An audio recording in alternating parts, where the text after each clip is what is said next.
નમસ્કાર દર્શક મિત્રો, હું ગાથા પોટા ફરી એકવાર આપ સૌનું સંગ્રહાલયના સ્મરણો કાર્યક્રમમાં હાર્દિક સ્વાગત કરું છું.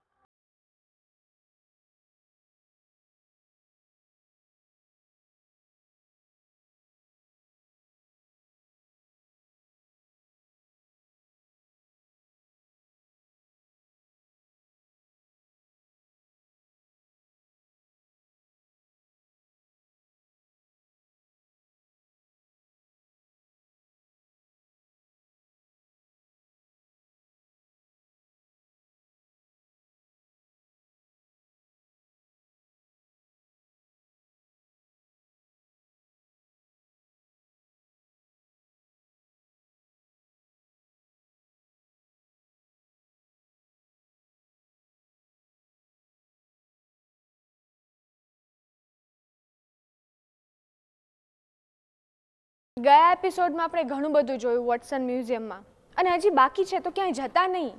આપણે હજી સંગીતાબેન સાથે સફર કરવાની છે વોટસન મ્યુઝિયમની. તો ચાલો, રાહ શેની છે, હજુ જાણીએ, હજુ માણીએ. ચાલો.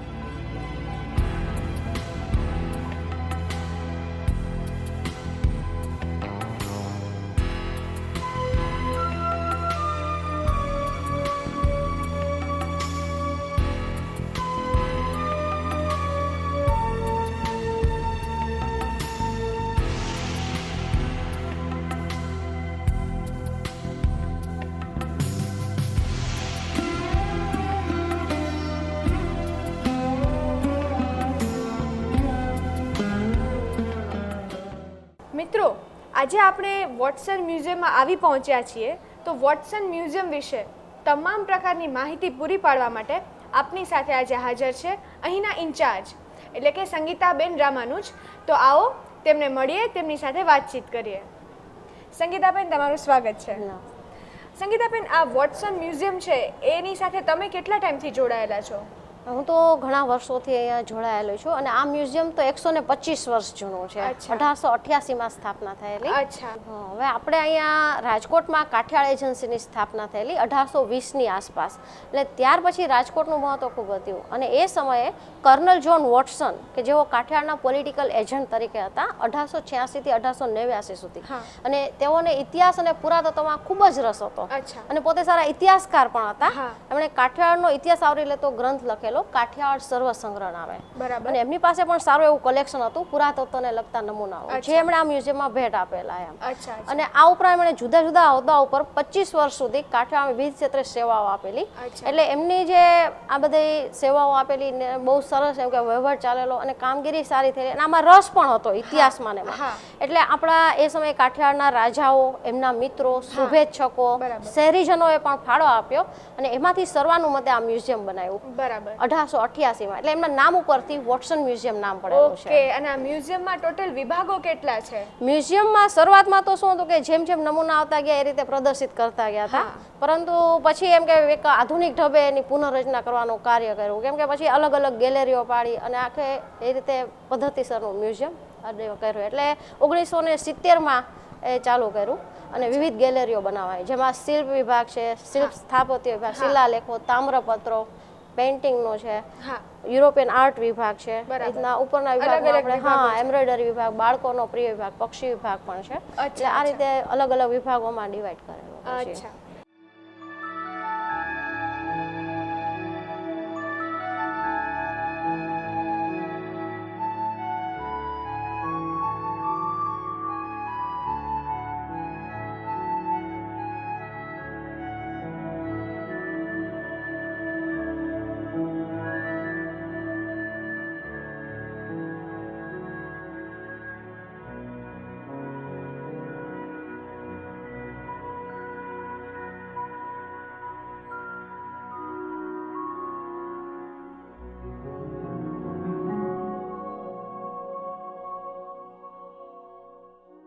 દર્શક મિત્રો, આપણે ઘણું બધું જાણ્યું અને ઘણું બધું નવું શીખ્યું પણ ખરા, પણ હજી કરવાનું છે, હજી ઘણું બધું જાણવાનું છે. તો ચાલો આપણે વધારે જાણીએ અને માણીએ.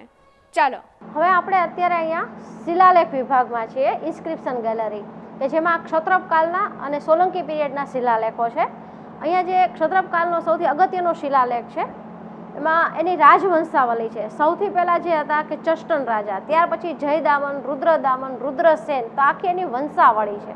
એટલે આવો વંશાવળી દર્શાવતો લેખ જે છે એ આપણને સૌરાષ્ટ્રમાંથી મળેલો છે, જસદણ પાસેથી, ઈસવીસન 205 છે. અને આની ઉપર પણ કોતરણી કરીને કંઈક લખેલું છે. હા, એટલે એ જે લખેલું બ્રાહ્મી લિપિમાં લખેલું છે અને એને ક્ષત્રપ રાજાની રાજવંશાવલી છે. શક સંવત જે ચાલુ થઈ આના ઉપરથી ચાલુ થયું એવું કહેવાય છે, એટલા માટે પણ આ લેખનું બહુ મહત્વ છે. બરાબર છે. આ ઉપરાંત અહીંયા તામ્રપત્રો પણ છે જે વલભીપુરથી મળેલા છે, ભાવનગર બાજુથી. અને જે વલભીપુરની માહિતી છે એ તામ્રપત્રોમાંથી આપણને વધારે મળે છે, એટલે એ રીતે પણ એનું મહત્વ છે. તામ્રપત્રો એટલે ધાતુ તાંબાની, એટલે ખાસ કરીને રાજાઓ જ્યારે જમીન, ગામ કે એવું કંઈ દાનમાં આપતા ત્યારે તાંબાના પત્રે લખીને આપવાની પ્રથા હતી, એટલે એને તામ્રપત્ર, અને દાનમાં આપતા ત્યારે ઉપયોગ થતો એટલે એને દાનપત્રો પણ કહેતા. એટલે અને આ ઉપરાંત અહીંયા જે સીલ છે એના ઉપર એમાં ભટાર્ક લખેલું છે, ઉપર નંદી છે. એટલે વિજયસેન ભટાર્ક એક ગુપ્ત રાજાઓનો સેનાપતિ હતો અને વલભીપુર એને વસાવેલું, જે આપણે અહીંયા જોઈ શકીએ છીએ. આ એનું શીલ છે. એટલે દરેક તામ્રપત્રની સાથે આ શીલ હોવું જરૂરી છે. એટલે એક એક શીલ એની સાથે હોય જ છે. બરાબર છે. અને આમ જોતા એમ લાગે છે કે આ વજનમાં પણ બહુ જ હેવી છે. તાંબાના છે. અહીંયા આપણે આ જ વિભાગમાં પંચધાતુની મૂર્તિઓ છે જે 16મી થી 19મી સદી સુધીની છે. ગુજરાત અને દક્ષિણ શૈલીની છે. અચ્છા. અને આ મૂર્તિઓ છે એનો બધાનો કલર થોડો અલગ અલગ છે એવું મને લાગે છે. એટલે આ પંચધાતુ આપણે જે બ્રોન્ઝની મૂર્તિ એમાં 5 ધાતુઓ હોય છે, જસત, કાંસુ, પિત્તળ, તાંબુ, નિકલ, મોટા ભાગે એ ટાઈપની જ વપરાય છે.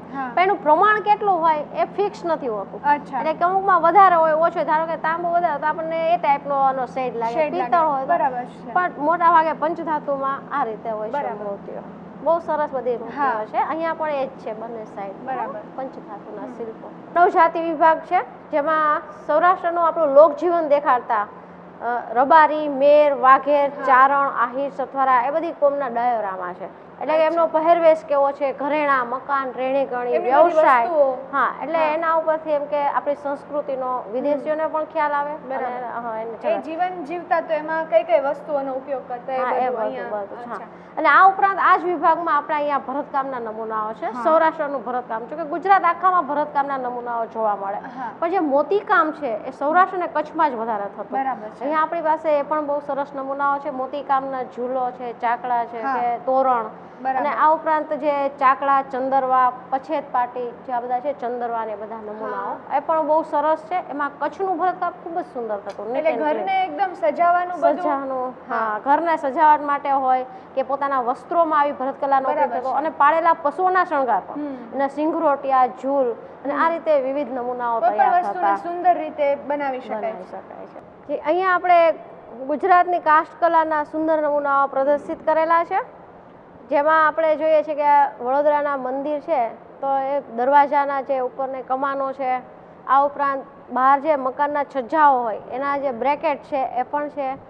ત્યાં તદ ઉપરાંત મજૂસ, કે જેમાં પહેલાંના સમયમાં રોટલા, દહીં, દૂધ, છાશ એ બધી વસ્તુઓ રાખતા, એટલે સમ ફૂડ જે કહી શકાય જમવાની વસ્તુઓ એ, તો એ મજૂસનું મળે છે.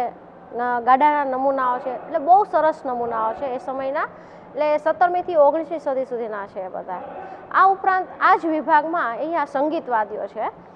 મોટાભાગે ગુજરાતના જ સંગીતવાદ્યો જોવા મળે છે. એમાં મુખ્યત્વે 4 પ્રકારના જે સંગીતવાદ્યો હોય છે. તંતુવાદ્ય જે તારથી જોડાયેલા હોય છે, પછી સુશીર એટલે ફૂંક મારીને વાગતા હોય છે, ઘન એટલે અથડાવીને વાગે, અને અવનતિ અથવા તાલવાદ્ય જે કહેવાય છે, ચામડો મળેલા. તો એ 4 પ્રકારના સંગીતવાદ્યો પણ છે. જેમાં એક આપણે રણસિંગુ કહી શકીએ કે જે પહેલાના સમયમાં યુદ્ધ શરૂ થાય ત્યારે રણસિંગુ વગાડવામાં આવતો. હા, એ રણસિંગુ છે. ભૂંગળ છે, ભવાઈ થાય એમાં વધારે વિશેષ કરીને ઉપયોગ થાય છે. તો એ સંગીતવાદ્યોના નમૂનાઓ. તદ ઉપરાંત અહીંયા પાઘડીઓ છે. પહેલાના સમયમાં પુરુષોના પહેરવેશમાં પાઘડીનું ખૂબ મહત્વ હતું. એટલે ઉઘાડા માથે કોઈ બહાર ન જાય, અને જ્યારે એમ કે કોઈની પાસે જ્યારે જવાનું હોય દરબારમાં કે તો પાઘડી પહેરીને જવું એક વિવેક ગણાતો. અને ઇનામ રૂપે પણ પાઘડીઓ આપતા, પાઘડી બાંધી આપે. એટલે એનું માન જળવાતું, માન બરાબર છે. મર્તબાનું એક પ્રતીક respect ગણાય મળે, બરાબર છે. છે. જ્ઞાતિ વાઇઝ અને વિસ્તાર વાઇઝ પાઘડીઓ પહેરવાની સ્ટાઇલ, કલર બધું અલગ હોય. એટલે પાઘડીથી લોકોની ઓળખ થાય કે કઈ જ્ઞાતિના છે, કયા વિસ્તારમાંથી આ છે, કે એ એટલે રીતે પાઘડી બાંધવાની અલગ સ્ટાઇલ અલગ અલગ અલગ અલગ જ્ઞાતિને સ્ટાઇલ. આપણે ઓળખી શકાય. હા, જેમ કે આગળ 3 આટા હોય છે તો એ મોરબીની હોય આહા. એમ. એના વધારે આપણે સૌરાષ્ટ્રમાં આટિયાળી પાઘડી વધારે પ્રચલિત હતી એ અચ્છા, સમયે. ઓકે. તો આપણે અહીંયા એ જ વિભાગમાં સૌરાષ્ટ્રની જે વિસ્તાર વાઇઝ પાઘડીઓ છે હા હા અને એના નમૂનાઓ હા છે. એ બધી. બરાબર. તદુપરાંત અહીંયા છે ધાતુના વાસણો છે. જેમ આપણે સિંધુ સંસ્કૃતિમાં પહેલા જે જોયા કે પકવેલી માટીના વાસણો હતા, પછી ધાતુની શોધાઈ, તાંબા પિત્તળના વાસણો, હવે આપણે સ્ટીલના હા, વાપરીએ. બરાબર. તો તાંબા પિત્તળના વાસણનો ઉદ્યોગ પહેલા આપણે જે કે ભાવનગર બાજુ સિહોરમાં ને ત્યાં હજુ પણ છે, એટલે બહુ સારા એવા પ્રમાણમાં હતો. તો એના બહુ સરસ નમૂનાઓ છે અહીંયા. હા. જે પાણી ગરમ કરવા માટે રાખતા બંબો કહેતા, તો અત્યારે સમાવર નામ આપ્યું છે. તો સિક્કુ છે, દીવી છે, ફૂલદાની, ઘણા બધા નમૂનાઓ. હા. એ જ ઉપરાંત અહીંયા એક દાબડો છે જેને કટોદાન અથવા દાબડો કે છે. એટલે વસ્તુ પાત્ર છે. પાત્ર છે. ખાસ કરીને કાઠી દરબારોમાં જ્યારે દીકરીઓ સાસરે જાય ત્યારે અંદર પૈસા, ઘરેણાં, કિંમતી વસ્ત્રો એવું ભરીને દહેજમાં આપતા. પછી ત્યારે બેંક કેવું કાંઈ નહીં હોય એટલે જમીનમાં દાટી દેતા સાચવવા માટે. એટલે ઘણા વર્ષો પછી આપણે કોઈને એમ કે ને કે ચરુ મળી આવે, તો ચરુ આ ટાઈપનો હોય છે. પણ એનું ઓરિજિનલ નામ દાબડો અથવા કટોદાન. ઓકે. એટલે આમાં 2 ટાઈપના હોય છે. જે આમાં સ્ટેન્ડ નથી, પાયા, બરાબર, સ્ટેન્ડ વાળો હોય, આપણી પાસે એ પણ છે આ બાજુ. હા હા. તો એ જે એવું હોય તો એ ઘરમાં બહાર રાખતા, એટલે એમાં આપણે કબોટની તરફ એમ કે એવી રીતના ઉપયોગ કરે, વસ્તુ લે મૂક બરાબર થાય છે. એ રીતે. બરાબર. અને તદુપરાંત અહીંયા છે આપણે આ જ વિભાગમાં હસ્તકલાના નમૂનાઓ પણ છે, બહુ સરસ છે. ભારતના અલગ અલગ જગ્યાઓના છે. હાથીદાંતમાંથી બનાવેલી વસ્તુઓ છે. હા. હૈદરાબાદ, બેંગ્લોર ને ત્યાંનું કામ વધુ પ્રસિદ્ધ હતું. તો વુડ કાર્વિંગ વર્ક જે કહેવાય છે આપણું સૌરાષ્ટ્ર ગુજરાતનું બહુ સરસ હતું, સંખેડાનું. તો બહુ સરસ નમૂનાઓ છે ભારતના અલગ અલગ જગ્યાઓના. હા.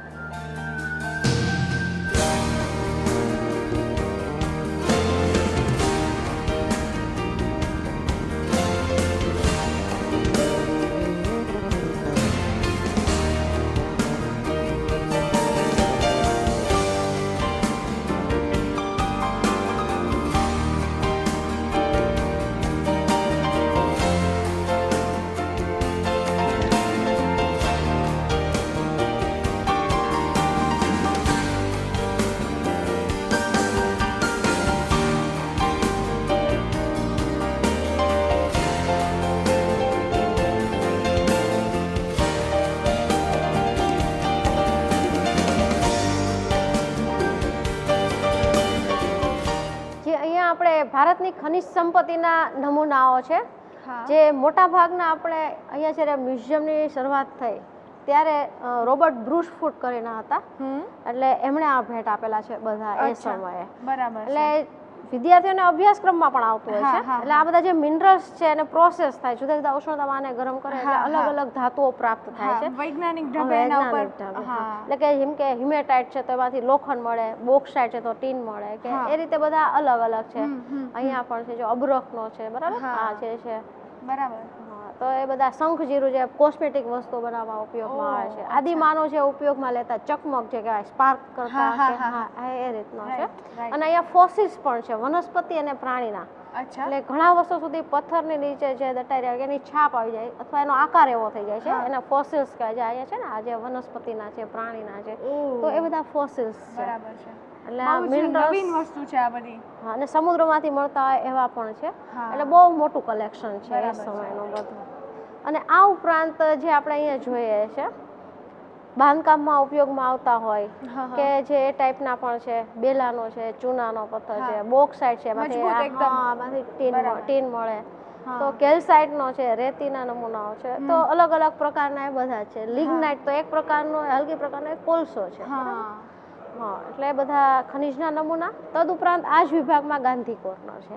એટલે એ વિભાગનું મહત્વ છે કેમ કે ગાંધીજી રાજકોટમાં રહીને અભ્યાસ કરેલો. એટલે અહીંયા બાજુમાં સ્કૂલ છે એમની, મોહનદાસ ગાંધી વિદ્યાલય, પેલા આલ્ફ્રેડ હાઈસ્કૂલ હતું, એ નામ બદલાયું છે. એમનું મકાન પણ છે, કબા ગાંધીનો ડેલો. અને અહીંયા આપણે જે એ વિભાગમાં અહીંયા ગાંધીજીના જીવન દર્શન દેખાડતા ફોટોગ્રાફ્સ છે. બરાબર. જે સરોજની નાયડુ સાથે, સુભાષચંદ્ર બોઝ સાથે, રવિન્દ્રનાથ ટાગોર સાથે છે, જલિયાવાલા બાગનો છે, અને એમના ફેમિલીનો ફોટોગ્રાફ છે. એ પણ બહુ અગત્યની બાબત છે. હા, અહીંયા અભ્યાસક્રમ કર્યો તો એ બધા રાજકોટના સ્થાનિક ફોટોગ્રાફ્સ પણ છે. તદુપરાંત એમની સાઇન છે અલગ અલગ ભાષામાં, 12 ભાષામાં છે. વાવ. એના પોતાના જ હસ્તાક્ષર છે, બહુ સરસ છે બધું. એટલે અને લાલબહાદુર શાસ્ત્રીજીનો અસ્થિકુંભ છે ને રેટિયાના નમૂના પણ આ જ વિભાગમાં છે અહીંયા. અચ્છા સંગીતાબેન, અહીંયા જે બધા પક્ષીઓ અને જુદા જુદા પ્રાણીઓ છે એ એકદમ ઓરિજિનલ દેખાય છે, આબેહૂબ જેવા છે એવા જ દેખાય છે. તો શું એ રિયલમાં મતલબ કેવી રીતે એનું કરવામાં આવ્યું છે બધું? જી જી, આ બધા ઓરિજિનલ જ છે. પક્ષી પ્રાણીઓ એ બધા સ્ટફ કરેલા છે, એટલે કે અંદરથી માંસ ને બધું કાઢી લીધેલું હોય, એની પ્રોસેસ હોય આખી. પછી સૂકવી નાખે, પછી આર્સેનિક પેસ્ટ બનાવ્યો હોય એનો થર બધે રૂ ભૂસું કરે, અને આ રીતે આખી પ્રોસેસથી બધું તૈયાર થાય છે. પણ બધા છે ઓરિજિનલ. બરાબર છે. એટલે નાગ અને ડાયનોસોર છે બનાવેલા છે, બાકી બધા જ ઓરિજિનલ છે. એટલે અલગ અલગ પ્રકારના પક્ષીઓ છે, જે યાયાવર પક્ષીઓ કહેવાય, વિદેશી પક્ષીઓ, સુરખાબ જે છે આપણે ફ્લેમિંગો કહીએ છીએ, જે શિયાળામાં જ જોવા મળે છે. એ રીતના શિકારી પક્ષીઓ છે, સમડી, બાજ, ઘુવડ, સિકરો. એવી રીતના અહીંયા આપણે ઘર આંગણાની આસપાસ જોવા મળતા પક્ષીઓ છે. તો જલ પક્ષીઓ છે, જળ કુકડી, હવા, બગલો, બતક. ગાયક પક્ષીઓ છે, નીલકંઠ, કલકલિયા, ચીબરી, ચકલી, હોલો, બહુ સરસ બધા છે. આ ઉપરાંત જે બાળકોને આવે છે પંચતંત્રની બોધ વાર્તાઓ, તો એના ડાયોરામાં પણ છે. એટલે બાળકો માટે તો ખૂબ જ પ્રિય છે, કેમ કે એના અભ્યાસક્રમમાં જોઈએ એટલે આમ એકદમ પોતાની રીતે આનંદિત થાય, અને એમ કે જો આ સસલા ને કાચબાની વાર્તા પોતે કહેવા માંગતા બાળકોને બહુ વધારે મજા પડે. એટલે એ રીતે પણ એને જ્ઞાન અને ગમત બંને મળે, અને બાળકોને બહુ એમ કે આનંદદાયક છે. અહીંયા મગર પણ ઓરિજિનલ છે, બંને બે ટાઈપની હોય છે, એક ઘરિયાળ મગર અને એક જે આપણે મગર કહીએ છીએ, એટલે એલિગેટર ને ક્રોકોડાઇલ. એ બરાબર છે. અને આ જે છે એ કંઈક મને અલગ લાગે છે, આ શું છે? એ કીડી ખાવ છે. કીડી ખાવ ઘણી જાતના થાય છે, વૃક્ષ ઉપર રહેવાવાળા, પછી જમીન ઉપર રહેતા હોય, એટલે અલગ અલગ ટાઈપના. આપણે અહીંયા બહુ ઓછા પ્રમાણમાં જે ગીરના જંગલમાં ને ત્યાં છે, પણ બ્રાઝિલ, મેક્સિકો એ બાજુ પણ વધારે છે. અહીંયા તો એકદમ રેરેસ્ટ છે ને અહીંયા આપણને જોવા મળી છે. હા, એની જીભ 2 ફૂટ લાંબી હોય, અને કીડી, મકોડા, ઉધઈ એવું વધારે પસંદ છે, એટલે એનું નામ કીડી ખાવ છે. અચ્છા. જે અહીંયા આપણે જોઈ શકીએ છીએ દરબાર હોલ, એમાં કાઠિયાવાડના રાજ્યોના ઓઇલ પેઇન્ટિંગ છે, અને ઉપર જે છે કાઠિયાવાડના રાજ્ય ચિહ્નો છે. આપણે કાઠિયાવાડમાં ટોટલ 222 રાજ્યો હતા. અચ્છા. એટલે દરેકના અલગ અલગ રાજ્ય ચિહ્નો. એમાંના આપણે જે મોટા ભાગના છે રાજ્યો, એમના અહીંયા રાજ્ય ચિહ્નો આપણે પ્રદર્શિત કરેલા છે. તદ ઉપરાંત જે ફર્નિચર છે એ બધું ચાંદીનું છે, અને હથિયારો સહિત આ બધી વસ્તુઓ જુનાગઢની છે. એટલે નવાબ જે હતા, છેલ્લા નવાબ મોહમ્મદ ખાનજી, એમનું બધું છે. અચ્છા, એકદમ ટ્રેડિશનલ બધી વસ્તુઓ એવી રીતે છે. અને વચ્ચે જે સોફા સેટ છે માણાવદર રાજ્યનો છે. એટલા ડ્રેસિંગ ટેબલ ને જ્વેલરી બોક્સ ને એ પણ બધું માણાવદર રાજ્યનું છે. બરાબર. એટલે રાજ્યોના રાજઠાઠ, એમનું સિંહાસન, એમના હથિયારો, આ બધું કેવું છે, એમ જ્યારે દરબાર ભરાતો તો એની રોનક કેવી હોય એનો આખો આઈડિયા આવે, એની શાન જ આખી અલગ છે. એટલે એ રીતનું આખું એનું આપણે ડિસ્પ્લે અહીંયા કરેલું છે. બહુ રાજાશાહી વખતનો જે ત્યારનો બધો છે એનો ખ્યાલ પણ આવે વિદ્યાર્થીઓને. બરાબર છે. અહીંયા આપણે પ્રાચીન સિક્કાઓનો વિભાગ છે. એટલે એમાં સૌથી પ્રાચીન સિક્કા પંચમાર્કટ સિક્કા છે, 1 અને 2 નંબર ઉપર, ઈસવીસન પૂર્વે 600ના, 2600 વર્ષ જૂના. બાપરે. પછી કુસાનોના છે, નંદીને અડેલા શિવને છે ને અહીંયા છે દર્શાય છે 5 અને 6 નંબરે. પછી ક્ષત્રપકાલીન સિક્કાઓ છે, અને ગધૈયા કોઈન્સ છે, પછી મોગલ બાદશાહોના છે, દિલ્હી સુલતાનોના, અને નેટિવ સ્ટેટના એટલે સૌરાષ્ટ્રના જે, અને એ રીતે આપણા દેશી રજવાડાના એ બધા સિક્કાઓ છે. બહુ જ જેને કહેવાય રેરેસ્ટ ઓફ ધ રેર વસ્તુ છે. એટલે આમાં શું કે જેવો રાજાનો શોખ અને સમૃદ્ધિ એ ઉપર આધાર રાખે. સોનાના હોય, ચાંદીના હોય, તાંબાના હોય, એ રીતે વિવિધ ધાતુના સિક્કાઓ બહાર પડતા. પછી કોઈ રાજાઓ પોતાની મુખાકૃતિ કરાવે, પોતાનું બસ્ટ કરાવેલું હોય, કોઈ દેવી દેવતાના ચિહ્નો અંકિત કરાવ્યા હોય, પછી કોઈ હથિયારો હોય, પશુ પ્રાણીઓ કે એ રીતે. જે આપણે અહીંયા જોઈ શકીએ લુણાવાડો છે તો એમાં સિંહ કૃતિ કંડારેલી છે રીતના, બરાબર. તો જે સયાજી રાવનો છે આપણે ગાયકવાડ, એ બહુ મોટું સ્ટેટ હતું એ સમયે ગુજરાત, તો એનું બસ્ટ છે. તો આ રીતે વિવિધ રીતે એમ કે ઉપર ચિહ્નો અંકિત કરાવતા, અને જેનાથી પ્રસિદ્ધ હોય તો એ પણ લખાય, જેમ કે પોરબંદરમાં રાણા લખાતું, કચ્છમાં રાવજી લખતા, તો એ રીતે પણ લખતા. બરાબર છે. એટલે એ રીતે પણ આ બહુ એમ કે દુર્લભ સિક્કાઓ છે એ બધા છે. અહીંયા આપણે દરબાર હોલ છે, એટલે કાઠિયાવાડના રાજાઓના ઓઇલ પેઇન્ટિંગ છે, અને જે તે સમયના ઓરિજિનલ છે બધા. ફ્રેન્ક બ્રુકના ને એમના બધા બનાવેલા છે એ સમયના. મૂડી સ્ટેટનો છે, સાયલાના છે, જામનગર, નવાનગર નામ લખ્યું છે, પેલા ઓલ્ડ નેમ નવાનગર હતું, પછી જામ સાહેબની પદવી મળીને જામનગર. બરાબર છે. અને એ રણજીતસિંહજી કે એ સમયે પણ ક્રિકેટ રમતા, એટલે રણજીત ટ્રોફી એમના નામે અપાય છે. હા, તો રણજીતસિંહજીનું ઓઇલ પેઇન્ટિંગ છે. સીદી અહેમદ ખાન જંજીરા, એવી રીતના અહીંયા જે રોબર્ટ બેલબુથ એજન્સી એન્જિનિયર હતા અને આ બિલ્ડિંગનો પ્લાન એમણે બનાવેલો, એમનું પેઇન્ટિંગ છે. રાજકોટના બાવાજી રાજ શ્રી ઠાકોર સાહેબ એમનું છે, અને અહીંયા આપણે પાટડીના છે. એટલે એ રીતે બધા ઓઇલ પેઇન્ટિંગ્સ છે રાજ્યોના. પહેલાના જે રાજાઓ હતા એની જે રહેણી કેણી, એમની જે વસ્તુઓ, એમનું જે રૂટીનમાં જે સોફા સેટ છે એની આખી એક શાન જ અલગ હતી. હા, એટલે એમ કે વિદ્યાર્થીઓ છે તે બધા જ્યારે આવે, લોકો આવે જોવે કે રાજા સહિત તેમનો રાજઠાટ, એમના સિંહાસનો, એમના હથિયારો, માભો અલગ. હા, એટલે બધું કેવું છે ને કેવી રીતના દરબાર ભરાતો હતો એ બધું એમના આઈડિયા. બરાબર છે. એટલે એ રીતે આપણો આખો અહીંયા ડિસ્પ્લે થયેલો. હા, જ્યાં મ્યુઝિયમ છે, આપણે દરેક વિષય છે મેં તમને ડિટેલમાં માહિતી બધું આપ્યું, પણ જ્યારે આપણે આ મ્યુઝિયમને લોકાભિમુખ કરવાનું છે, એટલે એના માટે ગુજરાત સરકારશ્રીના સંગ્રહાલય ખાતું, પુરાતત્વ અને સંગ્રહાલય ખાતા દ્વારા વર્ષભરના ઇવેન્ટ મુજબ ખાસ પ્રસંગો હોય. જેમ કે આપણે હમણાં જ મ્યુઝિયમ વીક ઉજવાણું, એટલે દર વર્ષે હોય છે. જાન્યુઆરી માસના 7 થી 13 તારીખ સુધી મ્યુઝિયમ સપ્તાહ ઉજવાય છે. પછી એ રીતે એપ્રિલ મહિનામાં 22 એપ્રિલે જે વિશ્વ પૃથ્વી દિન છે, 5 જૂને વિશ્વ પર્યાવરણ દિન છે, એવી રીતે હા, એટલા વિશ્વ ફોટોગ્રાફી દિન હોય, વિશ્વ પછી આપણે કે પ્રવાસ દિન છે, અને અખિલ ભારતીય હસ્તકલા સપ્તાહ હમણાં ડિસેમ્બરમાં આપણે ઉજવ્યું. પછી વન્ય પ્રાણી સપ્તાહ છે. તો એ જ રીતે એક ખાસ દિવસ છે કે આંતરરાષ્ટ્રીય મ્યુઝિયમ ડે 18 મે એવું જોઈએ છે. એટલે આ બધા પ્રસંગોએ આપણે વિવિધ શૈક્ષણિક સાંસ્કૃતિક કાર્યક્રમોનું આયોજન કરીએ છીએ. એટલે એમાં પ્રદર્શન હોય, પછી એનું નિદર્શન હોય. જેમ કે હમણાં આપણે બધા રાખેલા કે અલગ અલગ હોય છે કે સેસ પેસો આર્ટ, તો અત્યારને એમાં આધુનિક ટેકનિક જે વાપરતા હોય છે, તો નવી નવી કલા વિશે પણ વિદ્યાર્થીઓ જાણે અને વિદ્યાર્થીઓ પોતે જાતે કરે, એના માટે વર્કશોપ પણ રાખીએ છીએ આપણે. એટલે આજની જે પેઢી છે એ લોકો પણ શીખે કે કેવી રીતે આ બધી શીખે અને એનો રસ જાગે. આજનો બાળક છે, આવતીકાલે આ બધું એને સંભાળે. એટલે આપણી કલા અને સંસ્કૃતિના પ્રાચીન જે વારસારૂપ નમૂનાઓ છે જતન કરવું એ પણ જરૂરી છે. એટલે એનો સંરક્ષણ અને જતન પ્રત્યે જાગૃતિ આવે એ માટે આ વિવિધ એમ કે કાર્યક્રમોનું આયોજન થાય છે અને ખાસ પ્રસંગોની ઉજવણી કરવામાં આવે છે. બહુ જ સરસ. સંગીતાબેન, ખાસ તો તમે આ દરેક મ્યુઝિયમના દરેક વિભાગની નાનામાં નાની માહિતી અને એવી માહિતી જે ઇન્ટરનેટ પર પણ અવેલેબલ ન હોય એવી માહિતી તમે અમને બહુ જ સરસ રીતે સમજાવી છે અને બહુ જ બધી જાણકારી તમે આપી છે. એના માટે હું મારા દર્શક મિત્રો તરફથી તમારો ખાસ આભાર માનું છું, અને હું પણ ખાસ તમને કહું છું કે થેન્ક યુ વેરી મચ, અને અમને બહુ જ મજા આવી. Again thank you very much. આપનો પણ.